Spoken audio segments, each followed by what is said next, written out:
Welcome to Cottage Grove Middle School. My name is Marty Bridgen. I'm a teacher here in District 833, and I also serve as the president of the United Teachers of South Washington County, which is our teachers union of over 1,400 teachers. Thank you. Very excited to have Congresswoman Craig with us tonight. But before I hand it over to her, I just want to go through some ground rules. We're going to use the Minnesota rules, which mean we will all treat one another with respect. Tough questions are great and welcome. Obscenity is not allowed and will keep us, of course, from moving throughout the evening. Each person will have 1 minute to ask one question. Everyone gets to ask one question before anyone else can ask a second question. We ask that you please respect that. And if they would like to ask another question, just get back in line, and then you'll be able to filter through again. If you've not asked a question, by the time 1 minute rolls around, you'll be prompted to ask that question. And I will do that for you.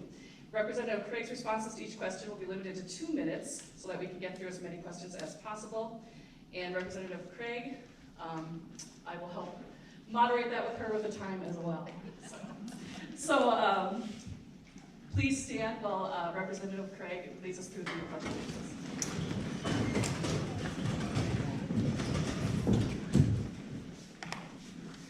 I pledge allegiance to the flag of the United States of America and to the republic for which it stands, one nation, under God, indivisible, with liberty and justice for all.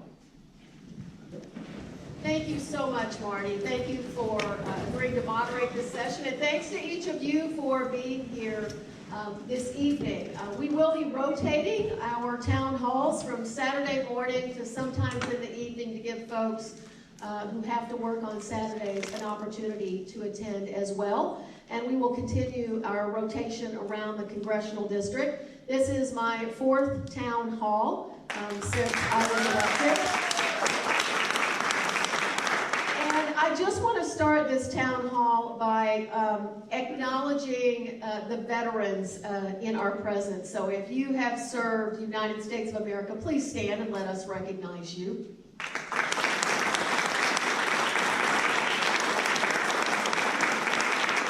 Thank you so much. Now, we are going to be graced soon by the Cottage Grove Middle School Choir. Okay, but they went to the wrong location. And as the mother of 4 boys, I can absolutely know that the mom's going to be blamed when they all get here. So, team, I want to know if that happens here once the choir gets here today. And I am going to stop answering questions for a minute and let them perform for us the national anthem. So please indulge us in that. I am here to listen. I'm here to learn from each of you. I am here to give you a quick update on the work that I am doing in Washington and to talk about how we can accomplish things together in the 2nd Congressional District. It's an honor to be here in Cottage Grove. It's an honor to be in southern Washington County and for this to be part of my Minnesota district. I just want to take a minute as well to tell you that we have really invested in the district office as part of our service to our community. So 3 of our 8 district office staff are outreach officers, and we are working with cities and towns and townships around the congressional district to make sure that we know what the priorities for investment are, as I'm a member of the Transportation and Infrastructure Committee, to make sure that we understand how we can be of assistance in getting grant money to each of our communities. The other thing that I want to say is we've invested in casework.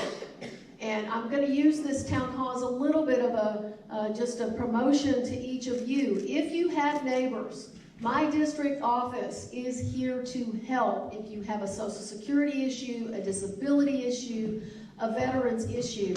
And I just want to say that my team let me know the other day, my casework team, we're not working on headlines here. We work for our neighbors, but we just helped a 96-year-old World War II veteran who had applied for benefits with the Veterans Administration in September of 2018. In the last few weeks, we just helped him get awarded $1,800 $1,100 per month retroactive to September of last year.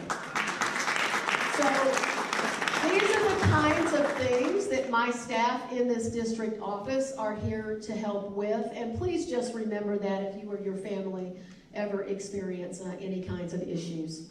So I just wanted to start this evening with a few words about some of the bills that have passed more broadly in the first 100 days of the United States Congress. I passed about 100 days of serving my community a week ago, last Friday.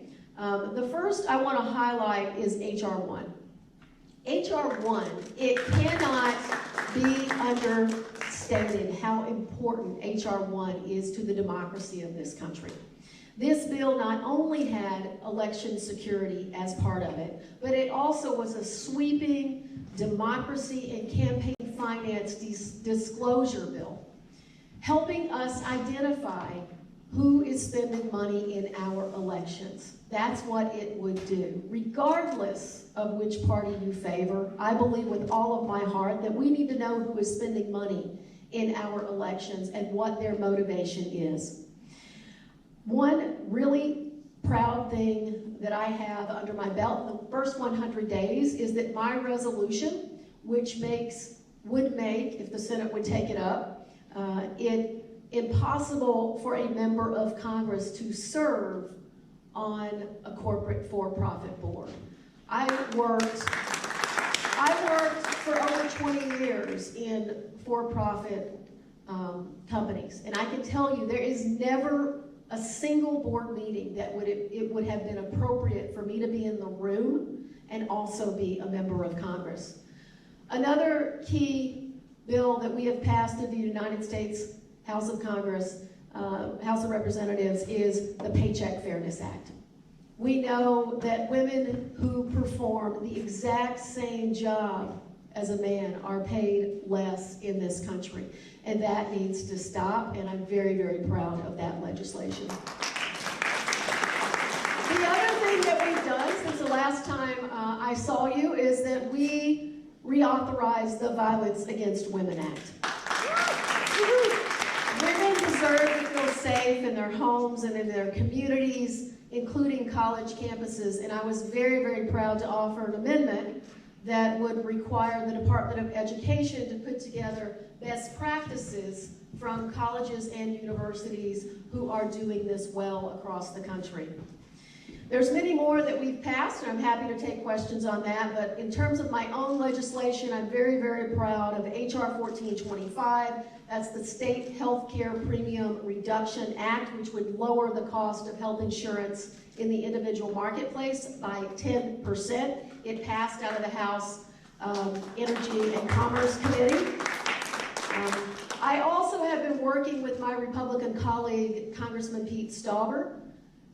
We have both committed to each other that we will encourage our freshman colleagues to support full funding for special education in this country.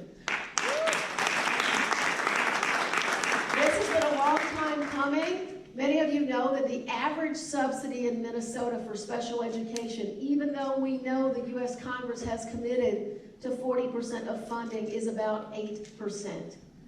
And the harm that causes to schools in our state is just immeasurable.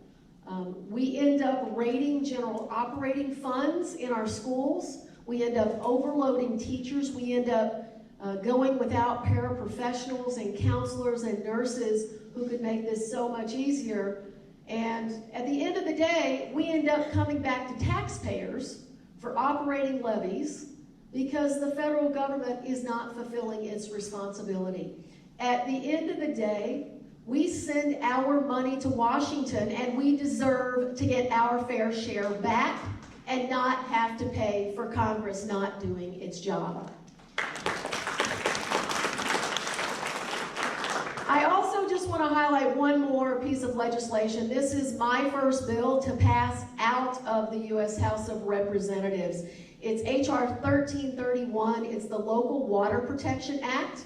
And I teamed up with Congressman Brian Mast of Florida in order to pass this legislation. And this is an opportunity for our towns and our cities and our townships to apply for grant dollars to help with non-point source pollution in our lakes, in our rivers, in our streams, and in our wetlands. So in the first 100 days, I want to give you some numbers. I told you the first number is, this is my 4th town hall. My team has conducted 248 outreach meetings in our local communities. We have had 7 mobile office hours where our team goes around the congressional district to offer mobile casework. I have met with 3,164 Minnesotans as of 100 days as a member of the United States Congress. We have taken on 68 constituent cases, and we have responded to 10,125 letters and phone calls. I've introduced 4 bills and amendments. I've co-sponsored 93 bills, 61% of which are bipartisan. I've had 15 bills that I've co-sponsored come out of committee, and 10 that have come out of the House floor. So in the first 100 days, I hope, even if you don't agree with me on all of the issues, that you can at least agree that I am focused on our constituents. I am focused on our community and the things that matter most here. We've been in the district last week and this week, so this is an in-district work period. I've had the opportunity to celebrate small businesses in Inver Heights and South St. Paul. I've toured a wastewater treatment facility in Empire Township. I've heard Rosemount and Farmington give their State of the City updates to us. And I am very much looking forward to the inaugural turkey hunt with the governor on Saturday morning. So let me tell you, I'm looking forward to it in Northfield inside our congressional district. So the last thing I just want to leave you with before we turn to Q&A is that with all of that, there is so much work left ahead of us to do. We have got to work to lower the cost of premiums and deductibles and the cost of health insurance in this country. We have got to work to lower the cost of prescription drugs. We've got to tackle the cost of health care. It is the #1 issue in this congressional district. We are putting together a transportation and infrastructure package through my work on the T&I committee. And I am optimistic. I'm going to keep saying that every time I see you, no matter what happens in Washington.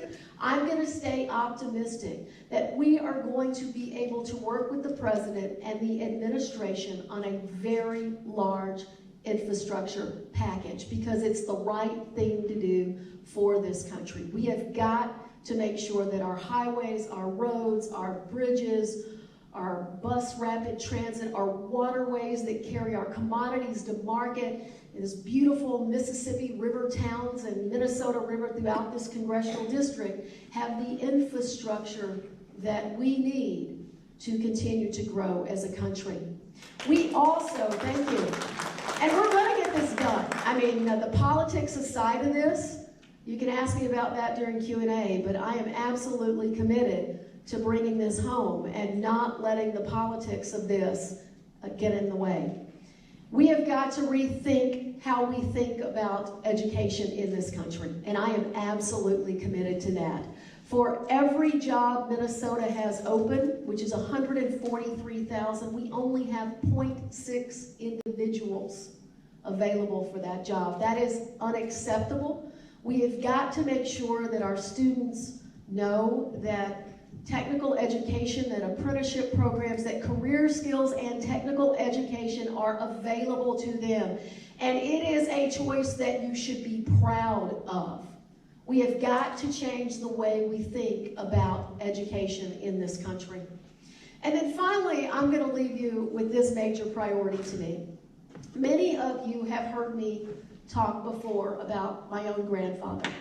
My grandfather was a farm foreman. And, you know, I'm going to tell you, it was in the South. So what people say to me when they hear my accent sometimes is, where are you from? And I always say, I'm from Eagan. It's south of the cities. We all talk like that down here. But my grandfather, he farmed beans in the South. And in the 1980s farm crisis, it took out his farmer, and it took out his job, and it took out his way of life. I have the privilege, and I begged to be on the Ag Committee of the U.S. Congress, because I believe with all of my heart that every single one of us ought to be able to earn a good living where they want to live, the opportunity to earn that. And right now we are facing an unprecedented, since the 1980s, farm crisis in this country. 10% of Minnesota dairy farmers disappeared in 2018. Even more than that in Wisconsin. The trade war that we have recklessly created in this nation has cost soybean growers their business to China. And I will tell you, as someone who spent over 20 years working in international businesses, once we lose these markets, I fear they never come back. We're not just talking about farmers, we're talking about ag economies, we're talking about greater Minnesota, we're talking about families. For generations, this has been part of their makeup. And I say all of this coming from one of those families. So I believe to truly represent this district and this nation's farmers, there are times when I need to stand up and say, you know what, the administration is right. The administration was right when they announced year-round sales of E15. That helps our growers, our corn growers, and that helps us deal with climate change and carbon emissions. I believe that I should stand up, though, when the administration is wrong with a reckless trade war and say that this is not how you support this nation's farmers. And so I'm willing to do both of those things as your representative. I've also told the administration we should include ag if we're going to open up trade talks in the European Union. So we have a lot of work left to do in this nation. I'm focused on that work. I will remain focused on that work. And even in these political times when it seems like we are so divided, and in fact, in many ways we are, I think we have to keep listening to each other, and we have to keep looking for that common ground. I was struck as I was driving in here by the kids playing baseball. Now, I was the mom who sat her butt on the bench for about 10 years. And one of our sons was a pitcher and the other was the catcher, and they were only 1 year apart in age.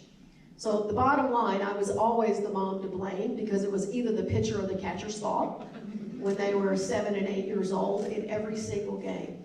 But as I was driving in here, I thought about the baseball team. Nobody cares who's a Democrat or a Republican out there. They're one team, and they figure out how they're going to work together. That is my hope for this country, and that is my hope for us tonight, that even in our policy disagreements, that we can find some areas where we can support each other as neighbors and as Minnesotans. So thank you for being here.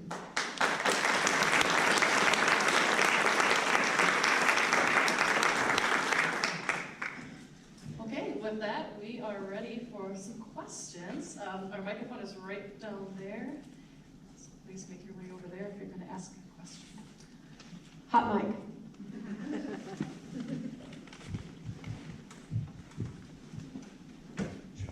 I guess I'll go first. 1 minute might be kind of quick, but I did want to thank you for holding 4 town halls now and for holding one midweek, because I'm one of those people that works on weekends. But the issue that is highest on my mind, and it's probably one of the most polarizing, so I guess I'll get it out there right away, is the fact that the Mueller report was just released less than a week ago, and I just finished perusing it briefly today, and it's a devastating look at what has been going on, and my impressions are, for one thing, the very first volume details a massive attack, a military attack against our country's 2016 election. And while it doesn't provide proof that the Trump campaign conspired with the Russian government, there's all kinds of evidence of coordination, cooperation, and the second volume details 11 counts of obstruction of justice on the part of the president. At least six of which meet all three criminal criteria necessary for the president to be held accountable. So my question is, will you support an effort to open impeachment hearings to get the facts out and determine if there is, in fact, reason to hold this president accountable? Can I ask you to share your name?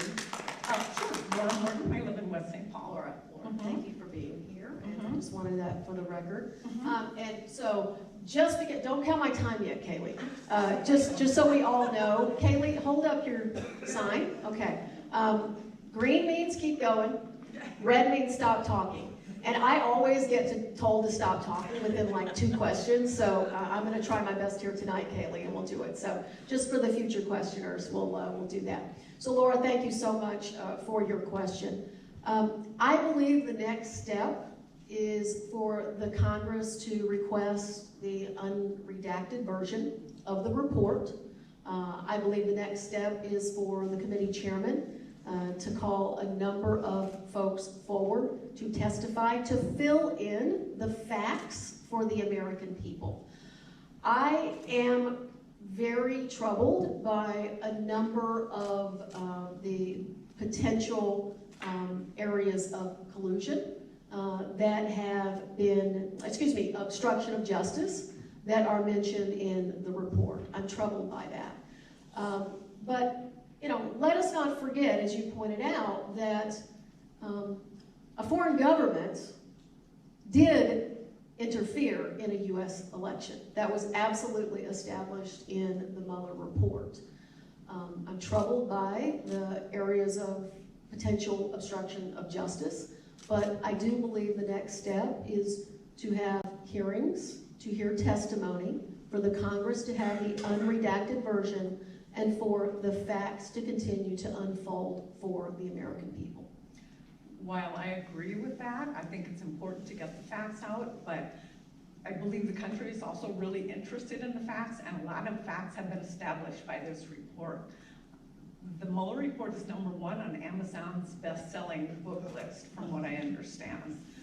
The administration is stonewalling, and they're going to continue to stonewall. This report could have been released a year ago had the president been willing to testify, but he spent a year saying, no, I will not testify, and eventually submitted written responses, at least 30 times of which he said he didn't recall things. So I have certainly read the majority of the redacted version of the report, and thank you for being here, and thank you for your comments very much.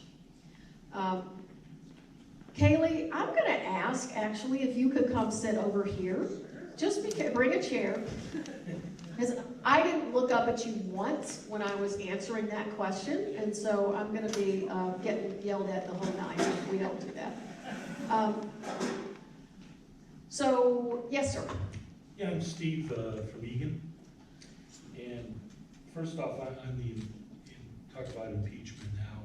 I think we don't have enough time to do a proper job of that before the election cycle really gets busy. So I would save that to if this guy is reelected and do impeachment then. So hopefully we don't need to do it. There's a couple of things mentioned about acts of war. We might want to look at the War Powers Act and see if we can include things about non-shooting attacks on our country, and to allow our military to go full throttle against those who are committing acts of war against us. One of the fixes I would like to see is one to Medicare where we kill the donut hole. Just get that off too. One of the things that, some of the things I think the Mueller report taught us is some things we need to handle about accountability. Steve, I'm going to ask, can you please ask the questions? Keep moving. Okay. But I'm taking notes. Actually, I like what she's been doing since she's been in office. So I don't really have a whole lot of questions. it's nice to have a representative finally for our district. I think one of the things that came out to me was we need to define what emoluments are and create some penalties for them. Restrict pardon power of the president so that no president can pardon members of his own administration or a vice president that takes over the presidency, so we don't have what Jerry Ford did with Nixon. Also, I think contempt of Congress should result in a criminal warrant so that we can have any law enforcement agency drag the scoundrels in to actually testify.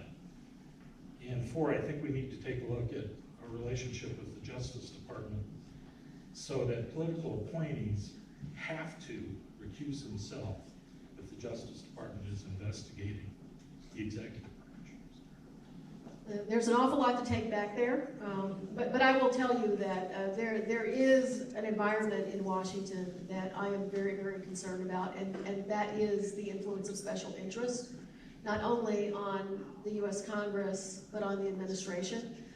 And I think we have to get better at creating those barriers to that. One area I'm particularly concerned about is the topic that members of Congress can register as lobbyists after they represent and serve their communities. So I've been an avid supporter of changing that. I don't believe you should be able to lobby your former colleagues after you've been a member of Congress. And thank you so much for being here, Steve, and I appreciate your comments. Thank you. Hi, I'm Alexandra from Prior Lake. You are a proud sponsor, co-sponsor of H.R. 5, the Equality Act, and you said that you will fight for uniform protections for every American. That is very worthy, and I applaud you for that. I hope you realize, however, that equality cannot be created for one group by taking rights away from another. H.R. 5 does not create equality. It targets religious faith and will make it harder for faith-based organizations and charities to operate and exist. It endangers women and girls as it would allow biological males to dominate women's sports. Furthermore, it would also prevent parents of children suffering from gender dysphoria from deciding the best medical care for their child and face the possibility of losing the custody of their child. So, avoiding political speak, please explain to me in plain English how H.R. 5 is an equality act for every American. Thank you for being here, and I know you've been at some of my other town halls, and I appreciate your engagement.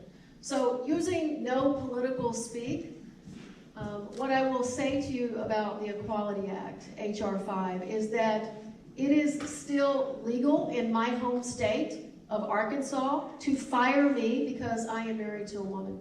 It is still legal in states around this country to prohibit me from acquiring housing because I'm a member of the LGBTQ community. I fought, and whether you agree with it or not, I fought in another state for the right to adopt my son Josh, who's now 21 years old, has an advanced manufacturing degree, and is one of the kindest men that I have ever met. He just got engaged over Christmas. He and his girlfriend Allison are planning to marry in the next couple of years.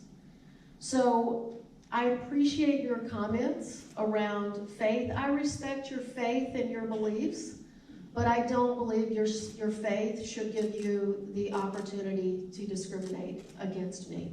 Totally agree with you. Thank you so much.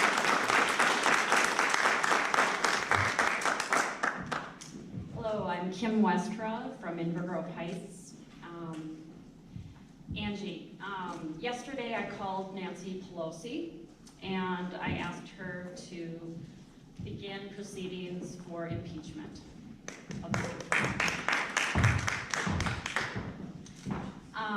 I'm here today to speak with you, and we have got to look at the ethical meaning of this individual in the presidency. We have got to look at beyond politics, beyond an election. We have got to look at what we have as a leader, how he is affecting our future, and please take this with you to Washington. Then my second is a question. We all know from the Mueller report that the Russians have been very involved in our elections and affecting our happenings for quite some time. I think that it could be Russia, it could be China, it could be other countries. We're vulnerable. Here in CD2, what do you think you, as our congressperson, can do for our elections in CD2 and in Minnesota to help us be prepared for this next election in 2020? Thank you so much, Kim, and thank you for being here and sharing your thoughts. You know, you're exactly right. It could be Iran, it could be North Korea, it could be China, it could be a number of different foreign entities. And the next time, it could be an entity that doesn't like our current administration interfering on behalf of the other party. That's why I believe so fundamentally that this is not about politics. This is about our democracy in this country. This is about who we are as a nation. Are we patriots? Are we going to stand up for our nation no matter who attacks us on behalf of whom? And that's why, for me, I think it is unfathomable that we have not taken the multiple $6 million from the federal government and started to apply that yet in the state to prevent election happening in 2020. We know for sure from the report that Minnesota was targeted. And at the end of the day, we have to believe in this country, and we have to make it so that our elections are free and fair and accurate. And we have protections in this state that are helpful. Not every state has a paper ballot that goes along with its election system. So we have a Secretary of State, Steve Simon, who I have the utmost faith in, that he is fighting for democracy and for the integrity of our election systems and not political. And if he tells us that we have got to get moving with this $6 million for 2020, I believe it. Thank you so much, Kim. Thank you. Hi, I am Elliott from Red Wing, and as a member of the Transportation and Infrastructure Committee, I am sure you know about the general benefits of public transportation systems nationwide and especially in our local communities as well. From reducing pollution to allowing for transport of people who cannot drive for medical, legal, or age reasons, to increasing the value of properties and traffic to businesses near stops and along routes. But as a frequent user of my local bus system in Red Wing, I believe that our public transportation systems need to be more funded and increased in their reliability and frequency of buses and trains. So people who can use the systems without having to check a schedule constantly beforehand. In other countries, including Toronto in Canada, Please go ahead and ask your question. okay. What are you, as a member of the House Transportation Infrastructure Committee, doing to increase the usability of public transportation systems in Minnesota and nationwide? Well, thank you so much, Elliott, and thank you for being here. I really appreciate it and your engagement in our district. So I really believe that we are going to be able to come up with a transportation and infrastructure bill in the next U.S. Congress. Certainly, my priority and the way that I think about this is I've been working with each of our counties. So I've been on a ride-along in Goodhue and in Dakota. I've met with Scott County officials, and we are now soliciting input for the top 3 priority projects from each of our county commissions and a number of additional stakeholders. Part of that need that has been identified as I look at the early data coming in is additional bus rapid transit. That is a very, very big gap in the 2nd Congressional District, and we know it makes a difference. I will tell you that when we were selecting where to put our congressional office, the deciding factor between 2 really great locations between Lakeville and Burnsville was that the Orange Line literally stops right at my congressional office. And so we wanted to make sure that anyone can come and see us. So I am going to be fighting to make sure that that is also part of the mix as I talk with communities to understand, what are those priorities. And the truth is, we have a ton of priorities and we can't do it all. That's the simple truth. We've got highways and roads and bridges that are, D- and F rated. In Minnesota, we've got waterways in the Mississippi River where our commodities are dependent upon, the trains. It is a real challenge for us in this country because we've allowed ourselves to so fully fall behind. But I think anything we need to do should be very forward-looking, and I definitely take your feedback. Thank you so much. Thank you.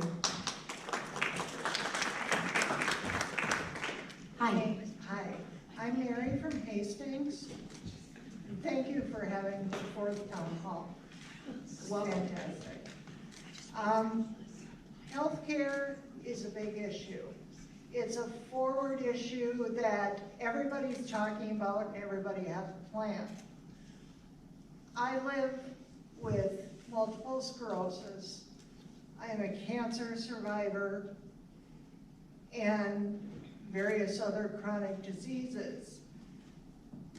What specifically are your plans for cost reduction and access to these ongoing issues?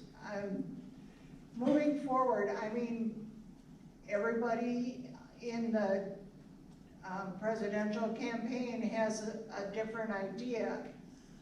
Some of them are far out, some of them seem to be would be simple and easy to put forward. However, how can we work together to get a consensus, and what specifically can we do to get there? Thank you so much, Mary. I really appreciate the question. And Kaylee, I'm just going to play musical chairs with you tonight. Come sit over there where I can see you, because I forget to look over there. Thank you. Thank you. Awesome. This is Kaylee, everybody. They're one of our caseworkers, so we're good. Thank you for being here, Mary, and thank you for the question. Look, I believe that we can do 2 things at once. I believe that we can pass laws that will help us stabilize the cost of health care today, health insurance. That's why I introduced HR 1425. I also believe that the next step is to look at whether or not we should open up Medicare for a buy-in. I believe that is the next step to create competition, additional competition in this country. And I also believe we should explore where we go as a country for the value of that every American should have access to health care, quality health care that they can afford. I grew up in a family without access to health insurance, and so I know what that's like. And the reason I brought this along here today was really for one page, and that is on the topic of prescription drug cost. So the current exclusivity period in the United States for a brand name drug is 12 years. It's 12 years. And in the last several months, I have looked at all of the bills out there because this topic of how do we reduce the cost of prescription drugs in this country. 2% of prescription drugs nationally are biologics. They're compound drugs or they're specialty drugs. They represent 40% of the nation's cost. 40%. In the first year that a generic is introduced into the market, the price of the brand name drug comes down 50%. So here's what I want to do, and I'm about to get stopped, and I'm going to just get booted out if I have to. So I went to the drawing board and I said, how can we stop this? And so I'm supporting the CREATES Act. The CREATES Act would stop the blocking of brand name drugs from generic companies and biosimilars in its tracks, protecting consumer access to generic drugs. It would stop this common practice of pay for delay in this country. I've supported the bringing low-cost options and competition while keeping incentives for new generics Act of 2019. Now you know why I turned to the page. Which would remove a current 180-day block on bringing generic prescription drugs to the market. And then finally, the Safe and Affordable Drugs Act from Canada. I believe for an FDA-approved drug, we ought to be able to bring that into the United States from Canada. All of these things come back to my first point.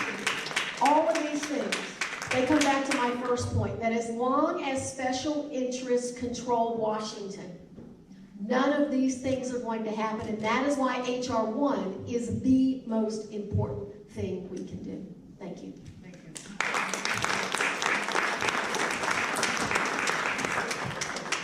Hello, Ms. Craig. Hi, how are you? I'm fine, thank you. Welcome. My name is Steve Grove. I'm from Zumbrota, Minnesota. I'm a small business owner there. I just want you to know, I know you probably can't see from where you're at, but see this little pin I have on my... I do. Okay, it's a feet, and it's the feet of a 10-week-old child, okay? 20 years ago, I lost my grandchild, my little grandchild, from, as you know, a big portion. Didn't know what was happening, didn't know what happened. Against my knowledge, I have 4 children, and I'll tell you up front, the pain doesn't go away, Ms. Craig. It divided my family. I lost my wife, and me finger pointing, and my siblings are all at each other's throats. 20 years, and it's very painful. And you talk about the Violence Act that you signed. I'm not a violent person. And Steve, I don't I'm going to ask you to please ask your question. I'm getting to that, thank you. How can you support a Violence Act when the violence in the womb, with a young lady in the womb, is more violent than anywhere else in the world? And so the thing is that's what I'm saying, how can, it's a bit ironic. But take it back to Washington, the importance of life, and how it's not just a gift, it destroys the family. It's not a choice, it destroys the family. I just want you to know that. Thanks for your time. Steve, thank you for sharing it. I know this is a very deeply personal issue to you, and I thank you for coming today and for sharing it with me. Thank you.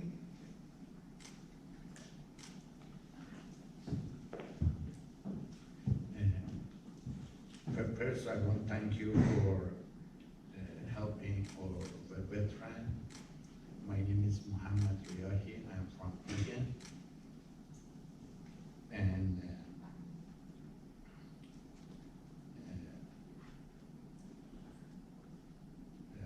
me and my brother, we were in the student center in SMU, and we have a meeting like this, and about 60 Ayatollah supporter attack with knife and chain and gun, and stabbed my brother in chest, and he was bleeding for 2 weeks. And I have same problem in Louisiana Tech. I was electrical engineering students there, and they attacked and stabbed 2 of my friends, and they were bleeding for many weeks. And about 2 weeks ago, I was at work in parking lot. I noticed one of these Ayatollah supporter, maybe part of IRG, Iran Revolutionary Guard, take my pictures, and then I received a text message they should kill me long time ago. And just about a few weeks ago, Pentagon had a report with 608 American servicemen was killed in Iraq by order of Ayatollah and Iran Revolutionary Guard. And this Monday, a law was registered which Iran Revolutionary Guard considered a terrorist group. Now, Mohammed, I'm going to ask you, if you could please ask your sure. question. I have a request from you to join Representative Brad Sherman, a bipartisan resolution in the House to co-sponsor it to prevent these actions in Minnesota, in United States, and Europe. And I want to ask you to consider it.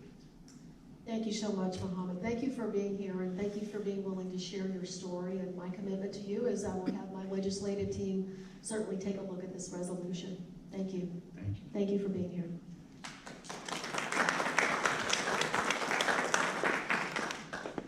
I'm Susan from Mendota Heights, and I have two questions.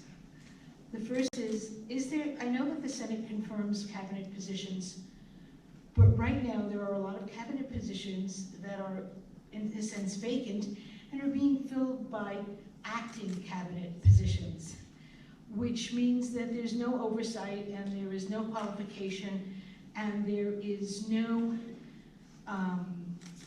instruction from Congress regarding these positions. Again, I realize the senators are the people that confirm, but is the House taking up any sort of measure to question the constitutionality of all these acting cabinet positions, since they are really constitutionally governed? The second question is gun control. What actions are you taking to create some sort of bipartisan, realistic language regarding gun control in this country? When my 4-year-old granddaughter tells me that they had another active shooter drill in preschool, I find that a little terrifying. And more kids have been killed since Columbine, as the news was all about this past week. Thank you, Susan. Well, I think we have both questions. Okay? Susan, thank you so much for being here, and I really appreciate both of your questions. In terms of the first one, I think the House's responsibility certainly is oversight of the various secretaries and their agencies. So, a number of us, for example, I'm on the Aviation Subcommittee of the T&I Committee, and so authority over the FAA.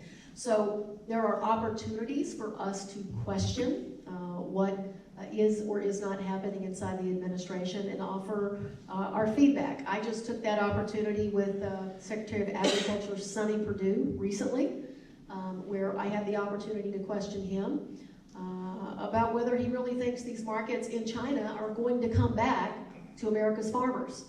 And my ending comment to him was, I'm rooting for you. I'm rooting for the administration. I know China is a massive offender on trade policy. I'm rooting for you to be successful, but I go home every weekend and look in the eyes of the farmers who can't get the capital to plant in the next season, who have mental health issues because of a decline in farm income, and I don't want to tell them anymore.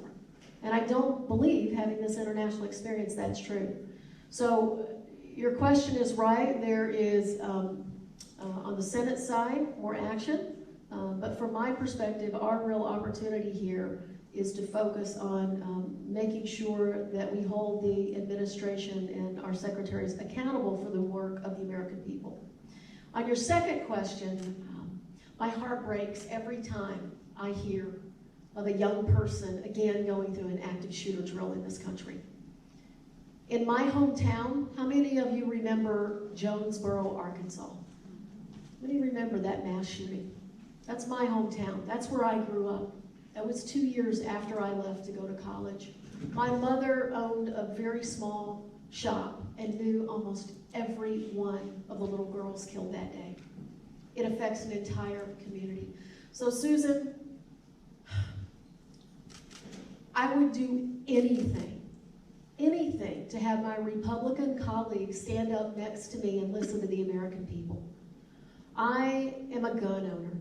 I'm going trap shooting probably on Sunday, and I'm going turkey hunting with the governor on Saturday morning. I believe in our Second Amendment rights, but that does not preclude us from some common sense gun safety in this country in the form of universal background checks. So I continue to hope that the American people, that my colleagues across the aisle will listen to what they want, and that's us to step forward and pass common sense gun safety reform in this country. Thank you so much.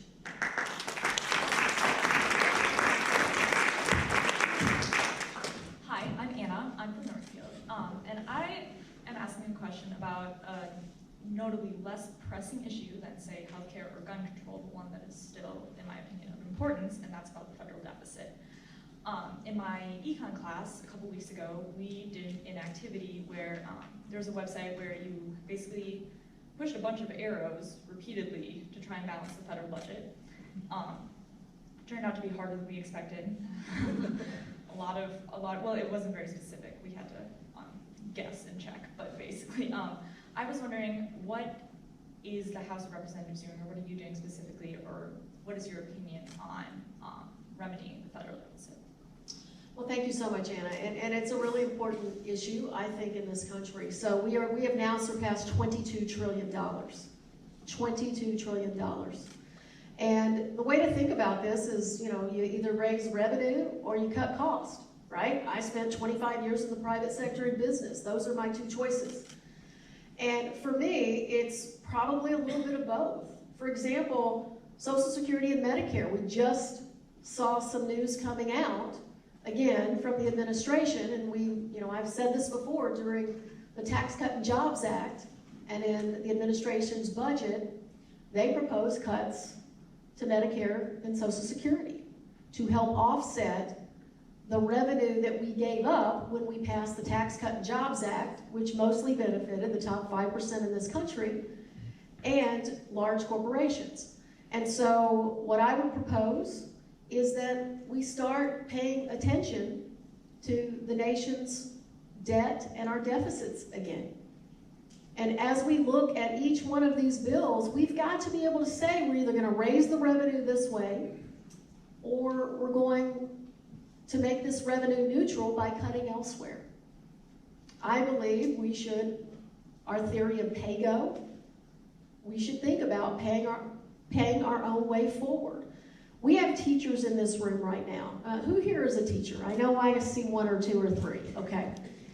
So pretty soon, we are going to be paying more interest on our debt than we invest in education in this country. And so we can sit here and we can blame one party or the other, but at the end of the day, we have got to have some fiscal responsibility in this country and understand that someone has to pay for these things. And we have to understand the nation's values as we are putting these particular bills forward. And, I'll leave my answer to another day. And thank you, Kaylee, for cutting me off. Anybody who got cut off by Kaylee, I just got cut off by Kaylee. Thank you so much. I always like it when it happens. It's like turnabout is fair play. Hi, Angie. Thanks for having this at Town Hall. My name is Jean. I live in Burnsville. I'm a registered nurse. I work at Abbott Northwestern Hospital in Minneapolis, and I'm a proud M&A union member. That's right. And I am going to ask you to please support Representative Pramila Jayapal's Medicare for All Act 2019, House HR 1384. And if I could have Kaylee give you the rest of my time, I would appreciate it. Thank you. Hey, that was tricky. That was good, Jean. Negotiations right now. Right. Well, so first of all, thank you so much for being here. What you do and what your colleagues do is just so valuable to this country, and thank you for your work. As most of you know already, I support first stabilizing the healthcare system that we have. There are many things that we could be doing. We can pass 1425, which will help us stabilize today in a bipartisan way the healthcare system that we have, and we can continue to march down the path, because I agree with your principle here. The principle is, should every American have access to quality healthcare that they can afford? And if they can't afford it, should they have access to a basic level of healthcare? Should it be an American right? And so that is the basic principle we're talking about here. The question is, what is the best way to get there? And Pramila Jayapal has become a dear friend of mine in the U.S. Congress. She and I went to Selma, Alabama together recently, and we marched across the Edmund Pettus Bridge with Congressman John Lewis together. And the concern I have is 60% of this country is currently on an employer-sponsored health care plan. And the 2-year timeline to transition from employer-sponsored health care to a system where it's totally government-provided health care, I think is incredibly challenging. And with 18% of our GDP currently tied to health care, I believe we should explore a number of options, and that's why I have not signed on to that particular bill. But what I will tell you is there will be hearings on her bill. The American people get to have a dialogue about how we would implement that. There will be hearings on a buy-in to Medicare or a buy-in to Medicaid to create more competition in the insurance marketplace. I've managed a healthcare system in the U.S., self-insured system as part of a major provider.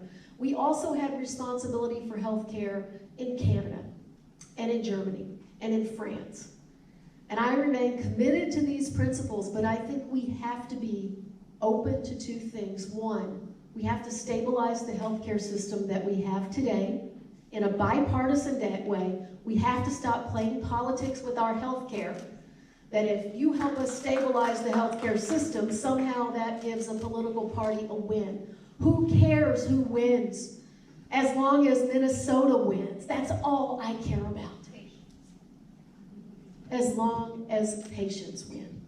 So thank you for being here. Thank you for your question. And I know most of you know if I start talking about healthcare, I can give 30 minutes of an answer.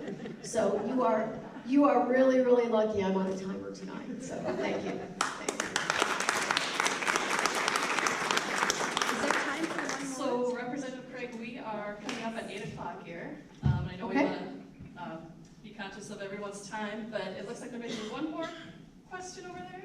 I submitted them in writing, so. Okay. Thank you so much. Thank you. Well, if there aren't any more questions, I just want to say thank you for coming here tonight.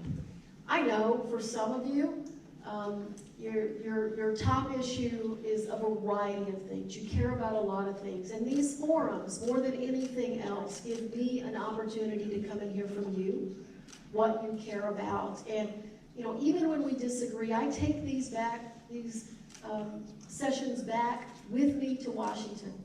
And I think deeply about the people of this district and how I can serve the majority of the constituents in Minnesota too.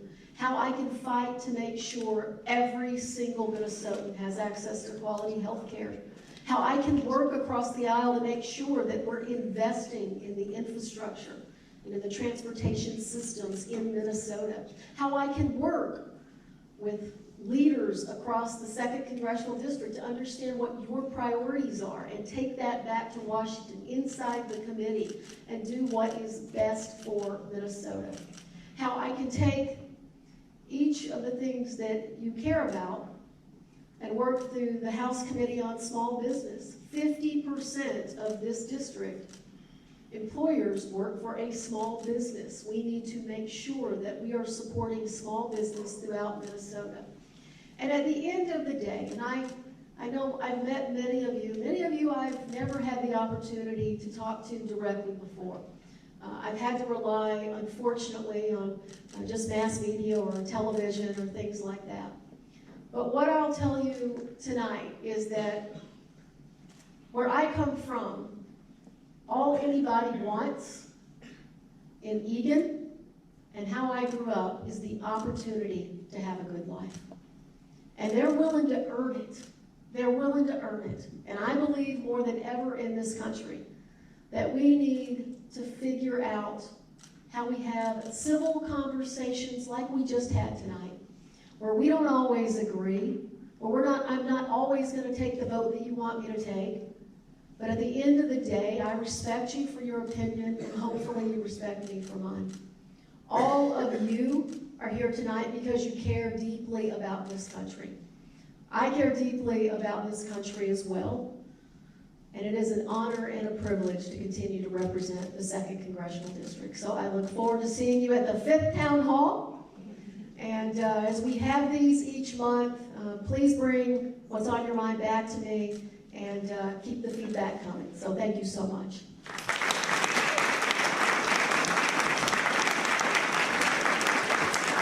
Thank you, Congresswoman Craig, and thank you to all of you for coming tonight. Thank you so much.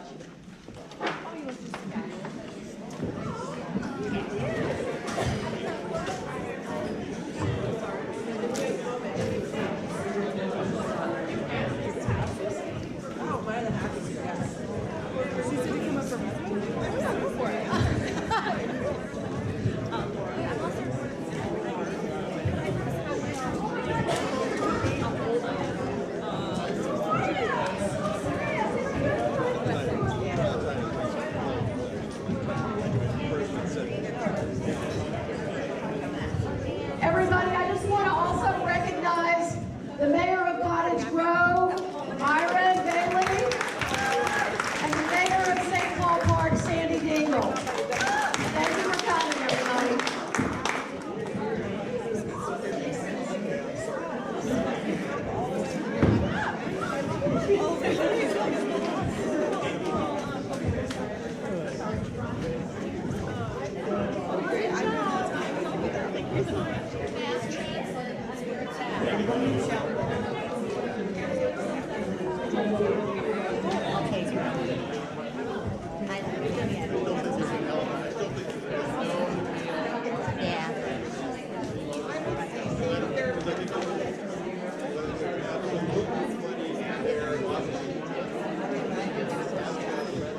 I just did too. I didn't know you did.